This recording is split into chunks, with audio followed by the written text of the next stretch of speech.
Hello students, आज के video में मैं आपको बताऊंगा correct form of the verb. तो देखिएगा, बहुत ही इजी है, वीडियो को ध्यान से देखिएगा। इसी वीडियो में मैं आपको सारे रूल्स समझा दूंगा correct form of the verb के। तो देखिए, क्वेश्चन आपके सामने लिखा है। देखिए लिखा है, I had never Khalistan such A tasty food. अब इसमें कौन सी उचित वर्ब भरी जाएगी? इन चार ऑप्शन में से एक ऑप्शन सही है। इसी टाइप का क्वेश्चन बन के आपको पेपर में, बोर्ड पेपर में आएगा। तो ध्यान रखिएगा कैसे करना है आपको, कैसे नहीं करना है, जो भी जैसा है मैं आपको ज़रूर बताऊंगा। तो देखिएगा, पहले इसको देख लेते हैं। देखिए, अगर किसी वाक्य में, किसी भी सेंटेंस में एक सहायक दोस्तों होती है हैज, और एक होती है हैव, और एक होती है हैड। इन तीन सहायक क्रियाएं अगर किसी भी वाक्य में आ जाएं आपके, तो इनके साथ में हमेशा मेन वर्ब की जो है कि तीसरी अवस्था का ही दोस्तों प्रयोग होता है। तो इसका मतलब है हैड का प्रयोग हुआ है, तो इसका मतलब है यहाँ पर जो भी वर्ब उचित भरी जाएगी वो मेन वर्ब की थर्ड फॉर्म भरी जाएगी, मुख्य क्रिया की तीसरी अवस्था। तो देखिए, ये फर्स्ट फॉर्म है, ये आईएनजी फॉर्म है, ये थर्ड फॉर्म है। तो देखिए, इसका मतलब है थर्ड फॉर्म को हमको देखना है। तो इसका मतलब है इसका करेक्ट ऑप्शन कौन सा है? सी हमारा करेक्ट ऑप्शन है। इसका मतलब है यही हमारा यहाँ पर भरा जाएगा, क्या? टेस्टेड। तो आशा करता हूँ समझ में आ रहा होगा। अगर समझ में आया तो लाइक कीजिएगा। अगला नेक्स्ट क्वेश्चन देखते हैं। देखिए, अगला नेक्स्ट सेंटेंस हाजिर है हमारा correct form of the verb में। तो देखिए, अगर किसी सेंटेंस में, दोस्तों ध्यान रखिएगा, किसी सेंटेंस में यस्टरडे अगर आ जाता है, अगर किसी सेंटेंस में यस्टरडे आ जाता है, तो इसका मतलब है वो पास्ट का भाग होता है, क्योंकि पास्ट के भाग में ही हेल्पिंग वर्ब, पास्ट टेंस में ही केवल यस्टरडे का प्रयोग होता है। तो बहुत ध्यान से देखिएगा, आपके सामने बिल्कुल रिजल्ट लिखा हुआ है, आपको कुछ सोचना ही नहीं है। देखिए, अगर पास्ट का भाग होता है तो पास्ट के भाग में वाज या वेयर के साथ में आईएनजी फॉर्म आती है, जबकि यहाँ पर वाज नहीं दिया गया है, ना तो वेयर दिया गया है।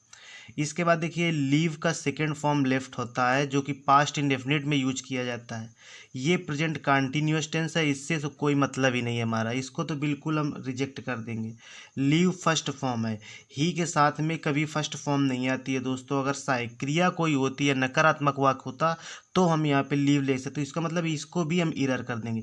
इसका मतलब इन दो में सही है एक। इसका मतलब है कि लिविंग तो हो नहीं सकता, क्योंकि पास्ट टेंस के भाग के लिए वाज वेयर होना अनिवार्य था, क्योंकि यस्टरडे तो पास्ट के भागों में आता है। इसका मतलब है इसको हम पास्ट इंडेफिनिट टेंस बनाएंगे, और पास्ट इंडेफिनिट के साधारण वाक्य में हम कर्ता के बाद मेन वर्ब मुख्य क्रिया सेकेंड फॉर्म लेते हैं। तो इसका मतलब है हमारा करेक्ट ऑप्शन कौन सा सही है? बी नंबर इसमें सही है। तो ऐसे वाक्यों के लिए आपको सबसे ज़्यादा नोटिस दोस्तों ये करना होता है कि यस्टरडे दिया है, तो चार ऑप्शन में से हमको यही नोटिस करना होता है कि यस्टरडे के भाग के लिए कौन सी वर्ब ली जा सकती है। अब देखिए, इसमें हेल्पिंग वर्ब भी नहीं दी गई थी, नहीं तो हम चाहते तो आईएनजी फॉर्म यूज कर सकते थे। लेकिन यहाँ पर सीधा अगर यस्टरडे वाक्य के अंत में दिया गया हो और अगर हेल्पिंग वर्ब का प्रयोग ना किया गया हो, तो आप हमेशा याद रखिए उसको हम पास्ट इंडेफिनिट टेंस ही बनाते हैं। अर्थात कर्ता के बाद मेन वर्ब की क्या है? सेकेंड फॉर्म को तलाशते हैं और उसी को हम रख देते हैं ढूंढ करके। ठीक है, तो आशा करता हूँ कि ये भी रूल आपको समझ में आ गया होगा यस्टरडे के लिए। आगे नेक्स्ट रूल देखते हैं। देखिए, अगला नेक्स्ट जो सेंटेंस है वो correct form of the verb के लिए हाजिर है। देखिए, यहाँ पर एक सब्जेक्ट दिया गया है आपका माई ब्रदर, फिर इसके बाद एक सब्जेक्ट दिया गया है आपका हिज कंपेनियंस। देखो, जब दो सब्जेक्ट एंड से जुड़े हों तो हमेशा बहुवचन की सहायक क्रिया का प्रयोग होता है। तो देखिए, इसका मतलब है इसमें हम क्या कर सकते हैं? बहुवचन की इनमें देखिए कौन सी सहायक क्रिया है? आर। तो इसका मतलब है कुछ हमें नहीं ध्यान, कोई रूल फॉलो नहीं करना है, कुछ नहीं, बस इतना ध्यान देना है कि दो कर्ताओं के बीच में एंड आ जाता है तो हमेशा बहुवचन की क्रिया या मुख्य क्रिया या फिर सहायक क्रिया का प्रयोग किया जाता है। तो इसमें सीधा सीधा बहुवचन की सहायक क्रिया आर, लेकिन इसका मतलब हमारा बी ऑप्शन करेक्ट है, यही यहाँ पे आर वाचिंग भरा जाएगा। ठीक है, तो आशा करता हूँ समझ में आ रहा होगा। चलिए आगे नेक्स्ट सेंटेंस देखते हैं correct form of the verb के लिए।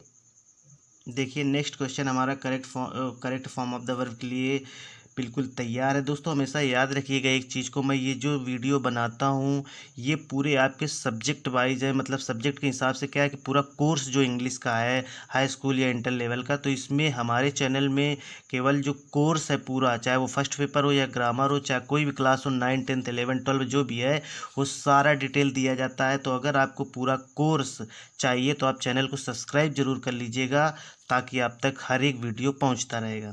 देखते हैं अगला नेक्स्ट रूल देखते हैं चौथा, इसमें क्या लगाया जाएगा। देखिए इस पे लिखा है he was punished for a noise.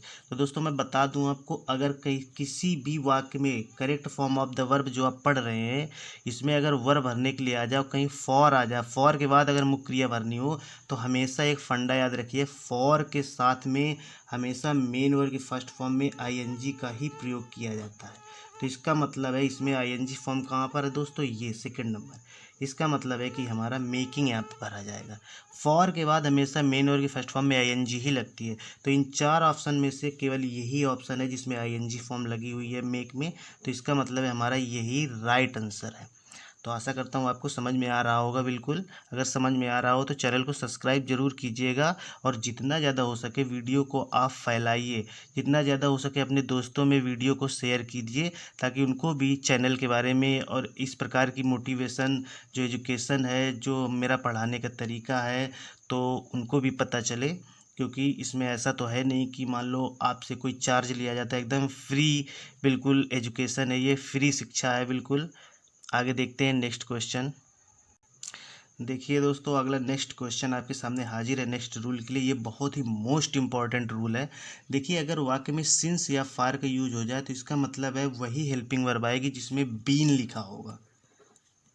बहुत गौर से ध्यान से देखिएगा, ये रूल बहुत ही ज़्यादा मोस्ट इंपॉर्टेंट है, बहुत ज़्यादा पूछा जाता है एग्जाम में। अगर वाक्य में सिंस या फॉर का यूज हो तो इसका मतलब है इन चार हेल्पिंग वर्ब्स में से वही हेल्पिंग वर्ब ली जाए जिसमें बीन आएगा।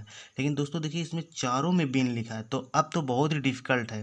तो इसका मतलब है अब हम देखेंगे क्योंकि यहाँ पे यस्टरडे भी लिखा है, यस्टरडे पास्ट टेंस के लिए आता है, मैंने अभी बताया था आप लोगों को।